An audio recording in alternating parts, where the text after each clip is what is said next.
Assalamualaikum warahmatullahi wabarakatuh. Halo semuanya, di sini kami sebagai kelompok S1 dari ST28.2 akan melakukan praktikum korosif terhadap besi. Simak videonya. Korosif merupakan proses degradasi logam akibat reaksi kimia dengan lingkungan sekitarnya yang dapat menyebabkan kerusakan material secara bertahap. Melalui pengamatan ini, diharapkan dapat mengetahui pengaruh sifat kimia larutan terhadap tingkat keparahan korosif yang terjadi. Hasil dari praktikum ini dapat memberikan pemahaman lebih dalam mengenai mekanisme dari korosi itu sendiri maupun faktor-faktor yang mempengaruhi sifat korosi itu. Tujuan praktikum kali ini adalah mengetahui faktor-faktor yang mempengaruhi korosi. Yang kedua, menganalisis perbedaan jenis larutan. Yang ketiga adalah memahami proses korosi secara keseluruhan. Untuk alat dan bahan yang kami gunakan untuk praktikum kali ini adalah 6 gelas yang berisi bahan yang berbeda-beda. Ada air, ada cuka, ada minyak, ada sabun, gelas kosong, dan juga air garam. Yang selanjutnya ada alatnya, kita menggunakan karet dan plastik. Kemudian alat utamanya adalah paku. Setelah menyiapkan alat dan bahan, kita masukkan paku ke dalam gelas satu persatu.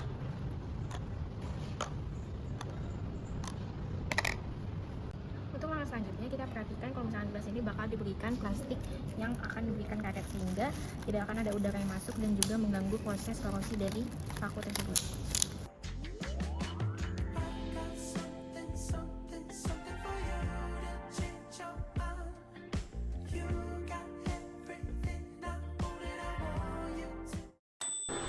Setelah dilakukan percobaan beberapa hari, pada larutan garam dihasilkan warna larutan tetap jernih dan paku menjadi berkarat atau menghitam.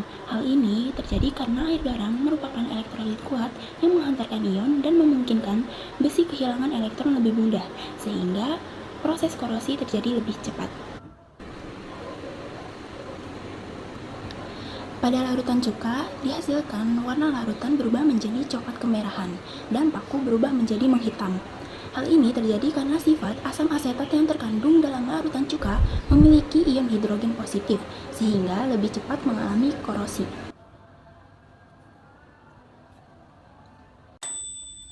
Untuk gelas yang berisi larutan air biasa, perubahan yang terjadi adalah paku cukup berkarat dan larutan agak berubah warna.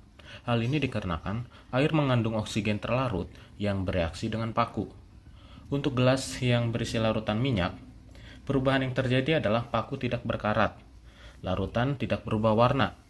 Hal ini dikarenakan minyak tidak memiliki oksigen dan menghindari kontak langsung dengan udara dan air. Pada gelas kosong, paku tidak mengalami pengkaratan.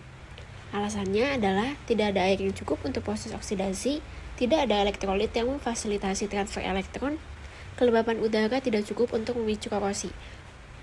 Dan lagi, praktikum terjadi hanya dalam 5 hari saja. Kemudian untuk di air sabun, paku mengalami sedikit pekaratan dan juga larutan air sabunnya sedikit berubah warna.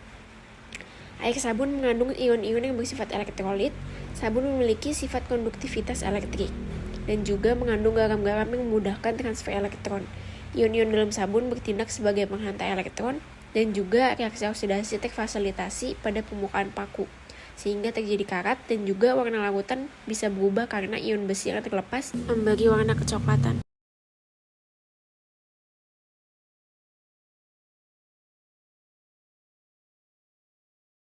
Berdasarkan hasil praktikum, dapat disimpulkan bahwa tingkat korosi paku dipengaruhi oleh sifat elektrolit masing-masing larutan.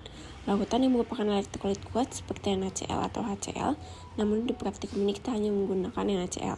Mempercepat proses korosi karena mengandung ion-ion yang mudah menghantarkan arus listrik, sehingga mempercepat reaksi redoks pada permukaan paku.